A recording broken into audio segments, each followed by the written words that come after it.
ಅವನಿಗೋಸ್ಕರನೇ ಬರಬೇಕು ಅಂತ ಅಂದ್ಕೊಂಡಿದ್ದು. ಬಟ್ ಏನಂತ ಅಂದರೆ ಫೈನಲ್ ಮೂಮೆಂಟಲ್ಲಿ ಅವ್ನು ಬರಲ್ಲ ಅಂದ. ಎಷ್ಟು ಫೋರ್ಸ್ ಮಾಡಿದ್ರು.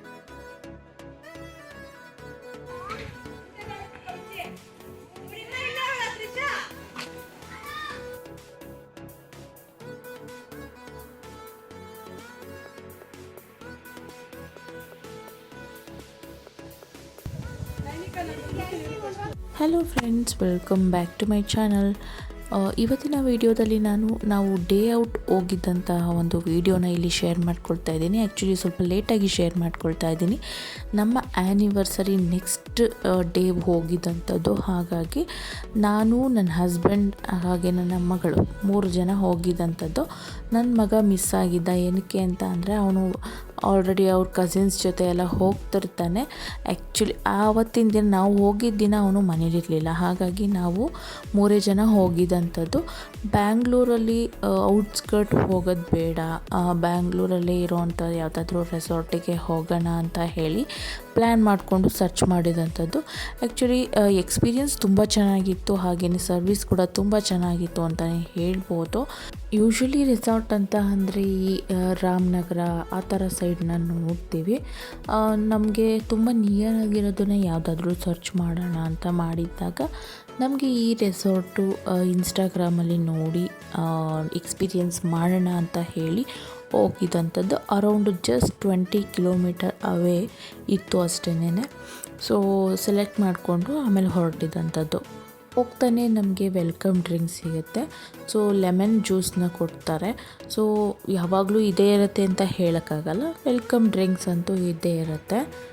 ನಮ್ಮ ಒಂದು ಎಕ್ಸ್ಪೀರಿಯೆನ್ಸ್ ಏನು ಈ ರೆಸಾರ್ಟಲ್ಲಿ ಆಯಿತು ಅದನ್ನಷ್ಟೇ ನಾನು ಶೇರ್ ಮಾಡ್ಕೊಳ್ತಾ ಹೋಗ್ತೀನಿ. ಏನಕ್ಕೆ ಅಂತ ಅಂದರೆ ಯಾರಿಗಾದರೂ ಹೋಗಬೇಕು ಅಂತ ಅನಿಸಿದರೆ ಅವ್ರಿಗೂ ಕೂಡ ಯೂಸ್ ಆಗುತ್ತೆ ಅನ್ನೋ ಕಾರಣಕ್ಕಾಗಿ ಅಷ್ಟೇ. ಸೊ ಎಂಟ್ರಿ ಬಂದು ಈ ರೀತಿ ಇರುತ್ತೆ. ಫುಲ್ ಆಫ್ ಗ್ರೀನರಿಯಲ್ಲಿ ಮಾಡಿದ್ದಾರೆ. ಹಾಗೇನೇ ಒಳಗಡೆನೂ ಅಷ್ಟೇ ತುಂಬಾ ನೇಚರ್ ಕಣ್ಣು ತುಂಬಿಸ್ಕೊಳ್ಳುವಂಥ ಅಷ್ಟು ಚೆನ್ನಾಗಿರುವಂಥದ್ದನ್ನು ಕ್ರಿಯೇಟ್ ಮಾಡಿರ್ತಾರೆ. ಅವ್ರು ಏನು ರೂಮ್ಸ್ಗಳನ್ನ ಮಾಡಿರ್ತಾರೆ ಪ್ರತಿಯೊಂದು ಬ್ಯಾಂಬೂಸಲ್ಲಿ ಮಾಡಿರೋವಂಥದ್ದು. ಹಾಗೆಯೇ ಫುಲ್ ರೆಸಾರ್ಟ್ ಏನಿದೆ ಫುಲ್ಲು ಗ್ರೀನರಿಯಿಂದ ತುಂಬಿಕೊಂಡಿರುತ್ತೆ.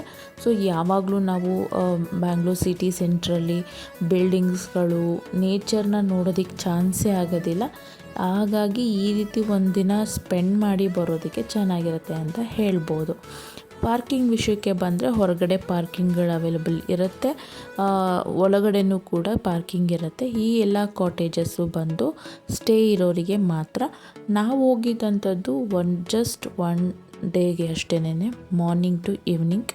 ಸೊ ಸ್ಟೇ ಇರೋರಿಗೂ ಕೂಡ ನೈಟ್ ವ್ಯೂಸು, ಲೈಟಿಂಗ್ಸು ಎಲ್ಲ ತುಂಬಾ ಚೆನ್ನಾಗಿರುತ್ತೆ. ಹಾಗೆಯೇ ಬ್ಯಾಂಬೂಸಿಂದ ಮಾಡಿರುವಂಥ ಕಾಟೇಜಸ್ಸು ತುಂಬಾ ಚೆನ್ನಾಗಿರುತ್ತೆ ಅಂತ ಹೇಳ್ಬೋದು. ಹಾಗೆಯೇ ಪೂಲ್ ಕೂಡ ಇರುತ್ತೆ, ಪೂಲು, ರೈನ್ ಡ್ಯಾನ್ಸ್ ಇರುತ್ತೆ, ಎಲ್ಲನೂ ಇದೆ.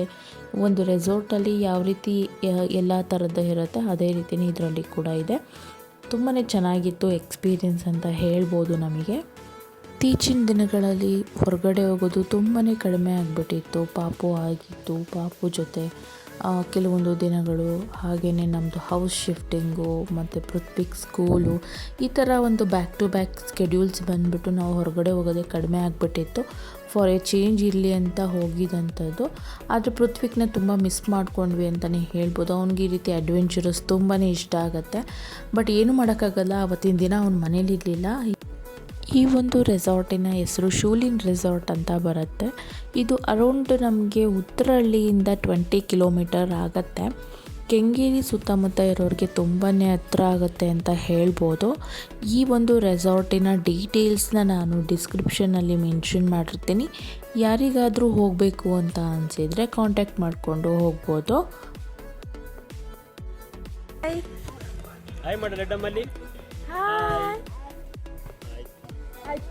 ಅಲ್ಲಿ ಹಾಯ್ ಮಾಡ. ಪೃಥ್ವಿಕ್ ಮಿಸ್ಸಿಂಗು ಆ್ಯಕ್ಚುಲಿ ಹೇಳ್ಬೇಕಂದ್ರೆ ತುಂಬ ಚೆನ್ನಾಗಿದೆ, ವರ್ತ್ ಇದೆ ಅಂತ ಹೇಳ್ಬೋದು. ಆ್ಯಕ್ಚುಲಿ ಪೃಥ್ವಿಕ್ ಮಿಸ್ಸಿಂಗು ತುಂಬ ದಿನದಿಂದ ಅವನೇ ಕೇಳ್ತಾ ಇದ್ದಿದ್ದು, ಅವನಿಗೋಸ್ಕರನೇ ಬರಬೇಕು ಅಂತ ಅಂದ್ಕೊಂಡಿದ್ದು. ಬಟ್ ಏನಂತ ಅಂದರೆ ಫೈನಲ್ ಮೂಮೆಂಟಲ್ಲಿ ಅವ್ನು ಬರಲ್ಲ ಅಂದ. ಎಷ್ಟು ಫೋರ್ಸ್ ಮಾಡಿದ್ರು ಕೂಡ ಬರಲ್ಲ ಅಂದ. ಅವ್ನ ಕಸಿನ್ಸ್ ಜೊತೆ ಆಟಾಡಬೇಕು ಅಂತ ಹೇಳಿ ಅವ್ರ ಜೊತೆ ಆ್ಯಕ್ಚುಲಿ ಹೋಗ್ತಾ ಇರ್ತಾನೆ. ಲಡ್ಡುನೇ ಮಿಸ್ಸಿಂಗು. ಲಡ್ಡು ಅದಕ್ಕೆ ಒಂದು ದಿನಕ್ಕೆ ಅಂತ ಕರ್ಕೊಂಬರೋಣ ಅಂತ. ಇದು ತುಂಬ ದೂರ ಏನಿಲ್ಲ, ಬ್ಯಾಂಗ್ಳೂರಿಂದ ಅರೌಂಡ್ ಒಂದು 20 ಕಿಲೋಮೀಟರ್ ಇದೆ ಅಷ್ಟೇ. ಇಲ್ಲಿಂದ ಆ್ಯಕ್ಚುಲಿ ಬ್ಯಾಂಗ್ಳೂರು ವ್ಯೂಸೇ ಕಾಣಿಸುತ್ತೆ, ಅಷ್ಟು ಚೆನ್ನಾಗಿದೆ. ನೋಡ್ಬೋದು ಆ್ಯಕ್ಚುಲಿ ಬ್ಯಾಂಬೂಸ್. ಇಲ್ಲಿ ಸ್ಟೇ ಮಾಡಬೇಕಂದ್ರೂ ಕೂಡ ಸ್ಟೇ ಮಾಡ್ಬೋದು. ಆ್ಯಕ್ಚುಲಿ ನಾವು ಯಾವುದು ಸ್ಟೇಗೆ ಅಂತ ಬಂದಿಲ್ಲ, 1 ಡೇಗೆ ಅಂತ ಅಷ್ಟೇ. ಏನಕ್ಕೆ ಅಂತ ಅಂದರೆ ಮಕ್ಕಳನ್ನ ಇಟ್ಕೊಂಡು ನಾವು ಇಲ್ಲಿ ಸ್ಟೇ ಎಲ್ಲ ಆಗೋದಿಲ್ಲ. ಅದಕ್ಕೆ ಆಗಂತ ಪ್ರಿಪ್ರೇಷನ್ ಮಾಡ್ಕೊಂಡು ಬಂದರೆ ಮಾತ್ರ ಸ್ಟೇ ಆಗೋಕ್ಕಾಗೋದು. ಬಟ್ ಸ್ಟೇ ಇದ್ರೂ ಕೂಡ ವರ್ತ್ ಅಂತ ಅನಿಸುತ್ತೆ. ಅರೌಂಡ್ ಪರ್ ಪರ್ಸನ್ಗೆ 2.5 ಆಗುತ್ತೆ ಸ್ಟೇ ಇರೋದಾದರೆ, ಬ್ಯಾಂಬೂ ಇಲ್ಲಿ ಮಾಡಿರುವಂಥದ್ದು. ಈ ಅಡ್ವೆಂಚರಸ್ ಎಲ್ಲ ನೋಡಿದ್ಮೇಲೆ ಟು ಬಿ ಹಾನೆಸ್ಟ್ ನನಗೆ ಅನಿಸಿದ್ದು ಅಂದರೆ ಮತ್ತೆ ಬರಬೇಕು, ಆಫೀಸ್ ಕೊಲೀಗ್ಸ್ ಜೊತೆ ಬರಬೇಕು, ಈ ರೀತಿ ಎಲ್ಲ ನನಗೆ ಅನಿಸಿದ್ದಂತೂ ನಿಜ. ಆದರೆ ಕೆಲವೊಂದು ವಿಷಯಗಳನ್ನ ತಿಳ್ಕೊಂಡಾಗ ಅನಿಸುತ್ತೆ, ನಮಗೆ ಯಾರ್ಯಾರು ಕಂಫರ್ಟಬಲ್ ಇರ್ತಾರೆ ಅವ್ರ ಜೊತೆ ನಾವು ಈ ರೀತಿ ಬಂದಾಗ ಮಾತ್ರ ನಾವೇನೇ ಒಂದು ಸ್ಯಾಟಿಸ್ಫೈ ಅನ್ನೋದು ಸಿಗುತ್ತೆ ನಾವೆಲ್ಲಾದರೂ ಬರಬೇಕು ಅಂತ ಅಂದರೆ. ಸೊ ದಟ್ ನನಗೆ ಇಲ್ಲೇ ಹೋಗಬೇಕು ಅಂತ ಅಂದರೂ ಕೂಡ ನನ್ನ ಹಸ್ಬೆಂಡ್ ಜೊತೆಯಲ್ಲಿ ಹೋಗೋದು ತುಂಬಾ ಕಂಫರ್ಟಬಲ್ ಆಗಿರುತ್ತೆ ಅಂತ ಹೇಳ್ಬೋದು. ಹಾಗೆಯೇ ಕೆಲವೊಂದಿಷ್ಟು ಫ್ರೆಂಡ್ಸ್, ನನಗೆ ತುಂಬಾ ಲಿಮಿಟೆಡ್ ಫ್ರೆಂಡ್ಸ್ ಇರೋದು, ಅವ್ರ ಜೊತೆ ಹೋಗೋದಕ್ಕೂ ಕೂಡ ನನಗೆ ಲೈಕ್ ಆಗುತ್ತೆ. ಅದನ್ನು ಬಿಟ್ಟು ನನ್ನ ಬೆನ್ನಿ ಹಿಂದೆ ಮಾತಾಡೋ ಅಂಥವ್ರು ಅಥವಾ ನಾನು ಕಂಫರ್ಟಬಲ್ ಇಲ್ಲದೆ ಇರೋವಂಥವ್ರಿಗೆಲ್ಲ ನಾನು ತಲೆ ಕೆಡಿಸ್ಕೊಳ್ಳೋದಕ್ಕೆ ಹೋಗೋದಿಲ್ಲ. ನಾನು ವರ್ಕಿಂಗ್ ಇದ್ದಾಗ ಹಾಗೆ ನನ್ನ ಜೊತೆ ನನ್ನ ವರ್ಕಿಂಗನ್ನು ಕಲಿಯುವಾಗ ಇರುವಂಥ ಕಂಫರ್ಟ್ ಝೋನ್, ನಾವೊಂದು ವರ್ಕ್ನ ಡಿಸೈನ್ ಮಾಡಿದಾಗ ಆ ಒಂದು ಎಂಪ್ಲಾಯೀಸು ನಮ್ಮ ಹತ್ರ ಕಲ್ತಿರೋರಿಗೆ ಇರೋದಿಲ್ಲ. ಇಟ್ಸ್ ಓಕೆ, ನಮಗೆ ಯಾರು ಕಂಫರ್ಟಬಲ್ ಆಗಿರುತ್ತೆ ನಾವು ಕೂಡ ಅವ್ರ ಜೊತೆನೇ ಇರೋದಕ್ಕೆ ಇಷ್ಟಪಡ್ತೀವಿ ಅಂತಲೇ ಹೇಳ್ಬೋದು. ಈ ವಿಡಿಯೋ ಮುಖಾಂತರ ನಾನು ಏನು ಹೇಳೋದಕ್ಕೆ ಇಷ್ಟಪಡ್ತೀನಿ ಅಂದರೆ, ನಾನು ಕಂಫರ್ಟಬಲ್ ಯಾರಿಗಿರೋಲ್ವೋ ಅವರು ಕೂಡ ನನಗೆ ಕಂಫರ್ಟಬಲ್ ಇರೋದಿಲ್ಲ. ನೀವು ರೆಸಾರ್ಟ್ ವಿಷಯಕ್ಕೆ ಬಂದರೆ ಕೆಲವೊಂದು ಔಟ್ಡೋರ್ ಗೇಮ್ಸ್ಗಳಿತ್ತು, ಅದನ್ನೆಲ್ಲ ಟ್ರೈ ಮಾಡೋಣ ಅಂತ ಅಂದ್ಕೊಂಡ್ವಿ. ಬಟ್ ನನಗೆ ತುಂಬಾ ಭಯ ಆಗ್ತಿತ್ತು. ನನ್ನ ಹಸ್ಬೆಂಡ್ ಟ್ರೈ ಮಾಡ್ತೀನಿ ಅಂತ ಹೇಳ್ತಿದ್ರು. ಸೊ ದಟ್ ನಾನು ಪಾಪುನ ಇಟ್ಕೊಂಡಿದ್ದೆ. ನೋಡಿ ಸ್ಪೈಡರ್ ಮ್ಯಾನ್ ರೆಡಿ ಆದರು.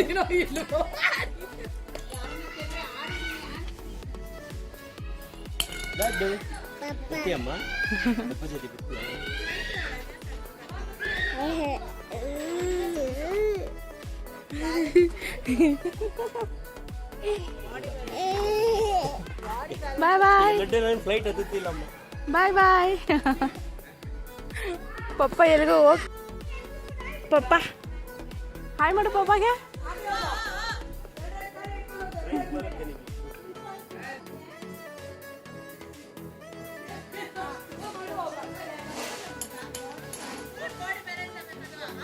ಈಸಿನಾ ನಮ್ಮ ಕೈಯಲ್ಲಿ ಆಗಲ್ಲ.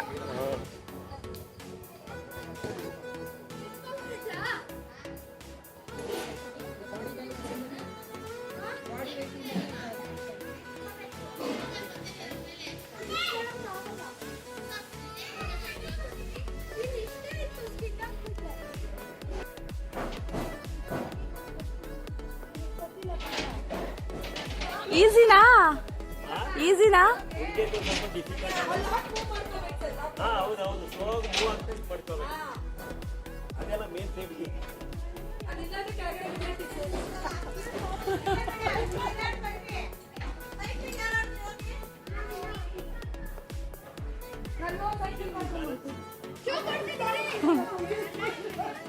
ಲಡ್ಡು ಪಪ್ಪ ಎಲ್ಲಿ?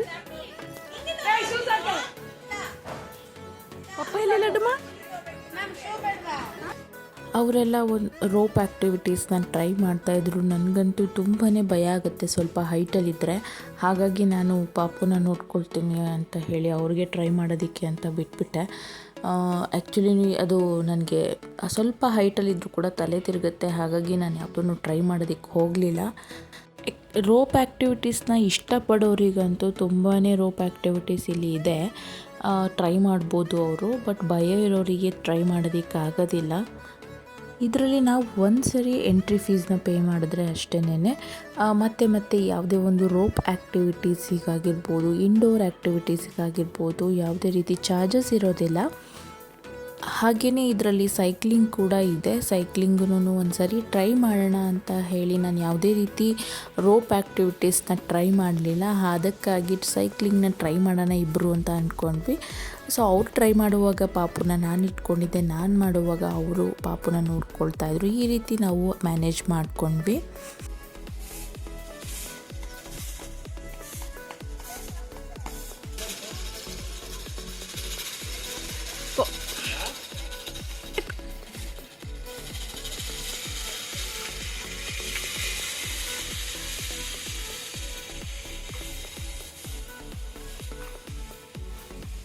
ನನ್ನ ಹಸ್ಬೆಂಡ್ ಅದನ್ನು ಚೆನ್ನಾಗಿ ಟ್ರೈ ಮಾಡಿದ್ರು ಅಂತ ಹೇಳ್ಬೋದು. ಬಟ್ ನನ್ನ ಸರ್ದಿ ಬಂದಾಗ ನನಗೆ ಸಿಕ್ಕಾಪಟ್ಟೆ ಭಯ ಆಯಿತು. ಅದನ್ನು ನನಗೆ ಸ್ಟಾರ್ಟಿಂಗ್ ಬರೋವಾಗ ಈಸಿಯಾಗಿ ಬಂದುಬಿಡುತ್ತೆ. ಅದಾದಮೇಲೆ ಸ್ವಲ್ಪ ಅಪ್ಪಿಗೆ ಹೋಗಬೇಕಾದಾಗ ನಮಗೆ ಎಷ್ಟೇ ಎಫರ್ಟ್ ಹಾಕಿದ್ರೂ ಅದು ಮುಂದೆ ಹೋಗೋದಿಲ್ಲ. ಸೊ ಅದೆಲ್ಲ ನನಗೆ ಸಿಕ್ಕಾಪಟ್ಟೆ ಭಯ ಆಯಿತು. ಈ ಒಂದು ರೆಸಾರ್ಟಲ್ಲಿ ಅಂತಲೇ ಅಲ್ಲ, ಯಾವುದೇ ರೀತಿ ವಂಡರ್ಲಾ ಆಗಿರ್ಬೋದು, ಫನ್ ವರ್ಲ್ಡ್ ಆಗಿರ್ಬೋದು, ಎಲ್ಲಿ ಹೋದರೂ ಕೂಡ ನಾನು ಜಾಸ್ತಿ ಗೇಮ್ಸ್ಗಳನ್ನೇ ಆಡೋದಿಲ್ಲ. ನನಗೆ ಸಿಕ್ಕಾಪಟ್ಟೆ ಹೈಟ್ ಅಂದರೆ ಭಯ ಆಗಿಬಿಡುತ್ತೆ. ಇದು ಒಂದನ್ನು ಟ್ರೈ ಮಾಡೋಣ ಅಂತ ಹೋದೆ, ಬಟ್ ನಾನು ಮಧ್ಯದಲ್ಲಿ ಸ್ಟಕ್ ಆಗಿಬಿಟ್ಟಿದೆ. ಹಿಂದಕ್ಕೂ ಹೋಗ್ತಿರ್ಲಿಲ್ಲ, ಮುಂದಕ್ಕೂ ಹೋಗ್ತಿರ್ಲಿಲ್ಲ, ಹಾಗಾಗ್ಬಿಟ್ಟಿತ್ತು. ತುಳಿ ಹಿಂದೆ ಹೋಗ್ತಿದ್ಯಾ? ತುಳಿ ಹಾಂ ತುಳಿಯೇ ಹಾಂ ಹಿಂದ್ಗಡೆಗೆ ಬಿಡಬಾರ್ದು ಒಟ್ಟಿಗೆ. ಹಾಂ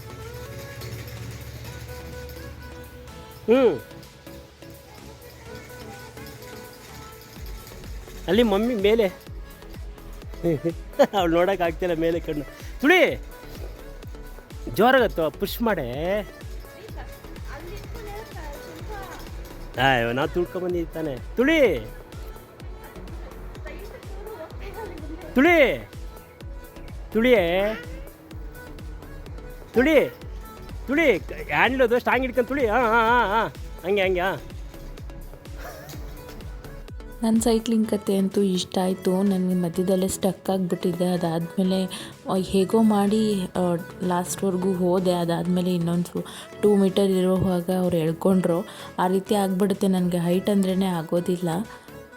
ಬರೀ ನಾವೇ ಔಟ್ಡೋರ್ ಗೇಮ್ನ ಟ್ರೈ ಮಾಡ್ತಿದ್ದೀವಿ ಅಂತ ಹೇಳಿ ಪಾಪುಗೂ ಕೂಡ ಕೆಲವೊಂದು ಏನೇನು ಆ್ಯಕ್ಟಿವಿಟೀಸ್ ಇತ್ತು ಅಂದರೆ ಮಕ್ಕಳೆಲ್ಲ ಆಡುವಂಥದ್ದು, ಅದನ್ನೆಲ್ಲ ಆಡಿಸ್ಕೊಂಡು ಆಲ್ಮೋಸ್ಟ್ ಅದು ಮಧ್ಯಾಹ್ನನೇ ಆಗೋಯ್ತು.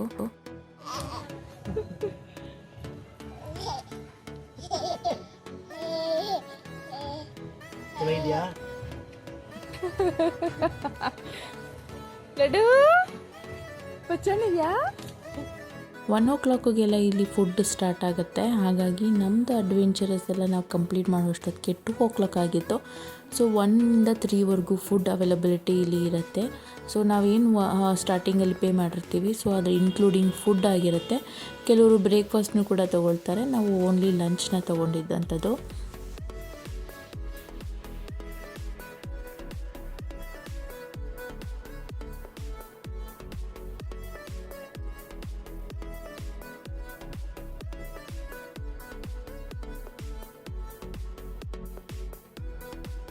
ಸ್ಪೀಷಿಯಸ್ ಆಗಿರುವಂಥ ಜಾಗ, ಹಾಗೆಯೇ ಅಡ್ವೆಂಚರಸ್ಸು, ಹಾಗೆಯೇ ಈ ಒಂದು ರೆಸಾರ್ಟಲ್ಲಿ ವೆಜ್ ಆ್ಯಂಡ್ ನಾನ್ ವೆಜ್ ಎರಡೂ ಕೂಡ ಬಫೆಟ್ ಇರುತ್ತೆ.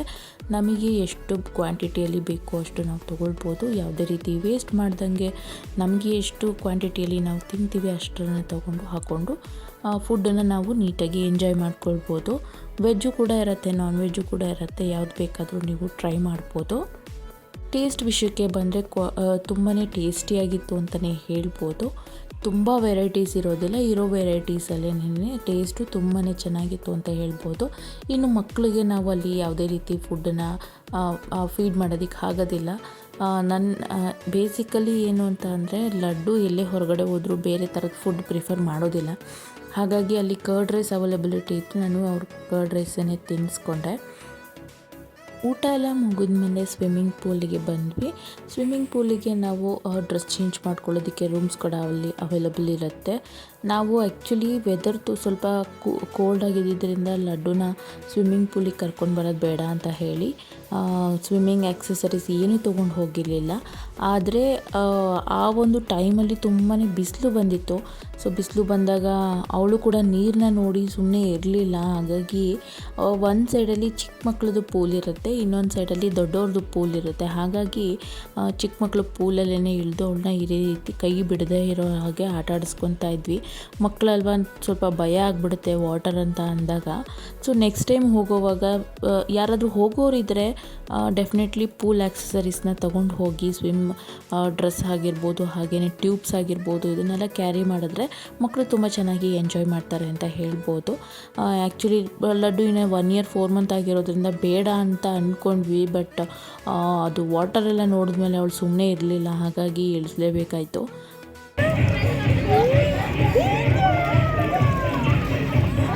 ಅಷ್ಟೇ, ಹಿಂಗೆ ಮಾಡು ನೀರಲ್ಲಿ.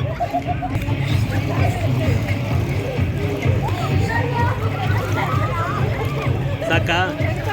ಹಾಂ, ಇದಾದ ನಂತರ ರೈನ್ ಡ್ಯಾನ್ಸ್ ಕೂಡ ಸ್ಟಾರ್ಟ್ ಆಯಿತು.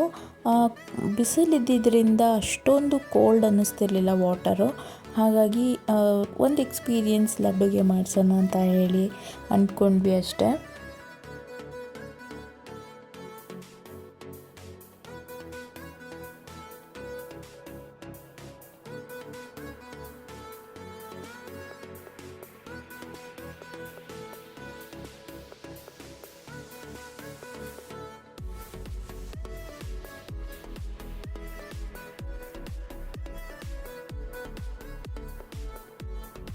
ರೈನ್ ಡ್ಯಾನ್ಸ್ ಸೆಷನ್ ಮುಗ್ದಿದ ತಕ್ಷಣ ಒಂದು ಬಿಸಿ ಬಿಸಿ ಕಾಫಿ ಅಥವಾ ಟೀ, ಅದರ ಜೊತೆಗೆ ಒಂದು ಸ್ನ್ಯಾಕ್ಸ್ನ ಕೂಡ ಅವರು ಪ್ರೊವೈಡ್ ಮಾಡ್ತಾರೆ.